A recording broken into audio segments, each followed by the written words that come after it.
Hi guys, welcome back. This video is going to be about what led us to make the crazy decision to live on a boat and how that's worked out for us.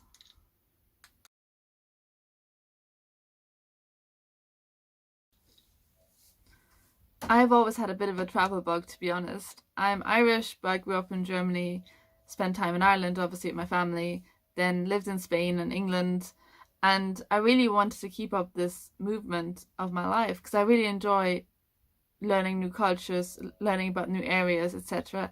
And I think my partner Adrian is quite similar in that retrospect. So we started to think about living on a boat and moving up and down the canals in the UK a lot more seriously.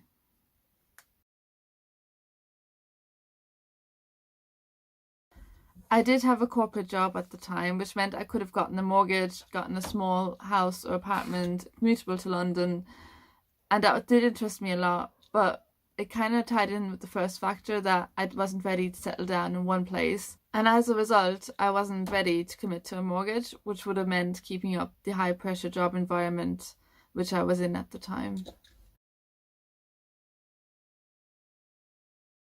We started to view boats as the idea started to become more serious.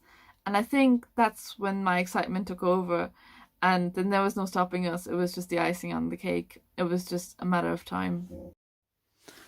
After viewing a few boats, we settled for this beautiful 61-foot long narrowboat. It has a standard narrowboat width, which is 6 feet and 10 inches. The boat we chose is named after a famous wine. Initially, I wasn't quite sure about the boat's name, and we considered changing it. However, after having some conversation with other boaters, we realized that it is supposedly really bad luck to change your boat's name. So, these experienced boaters advise there's only one way to avoid bad luck when changing a boat's name, which actually involved a ceremony of dancing around the boat naked at night.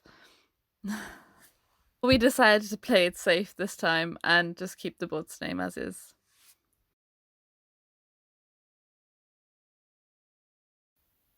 So boat life has given us a lot of freedom and has ticked off a lot of boxes of what we wanted from our home. Growing up, I lived in a big house in Germany in the Alps with my family, and I was quite used to having a lot of storage space and a good place to hide if I wanted some me time. So one of the major adjustments we had to make was to learn to become a minimalist. When we moved from our house in Oxford onto the Narrowboat, which in comparison is a lot smaller, we had to do a lot of ruthless decluttering. On the other hand, we discovered some fun tricks on how to store things we wanted to keep on our boat. Another factor I needed to take into account was my personal space. As some of you may know, I live with my partner Adrian on a narrowboat. Thankfully, a few years ago, we rented a studio in central London. So this was quite a small studio with only a separate bathroom, so only one room. We didn't kill each other that time, so we knew this was a good test to see if we could live in a confined space again. So far, we've managed without killing each other, so all good.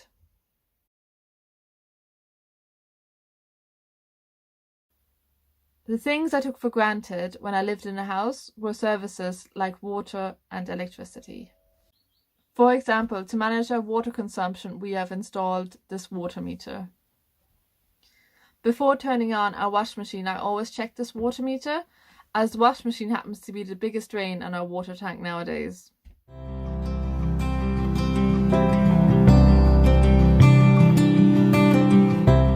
It's definitely been a learning curve for us, and overall, we've had a really happy time living on our boat.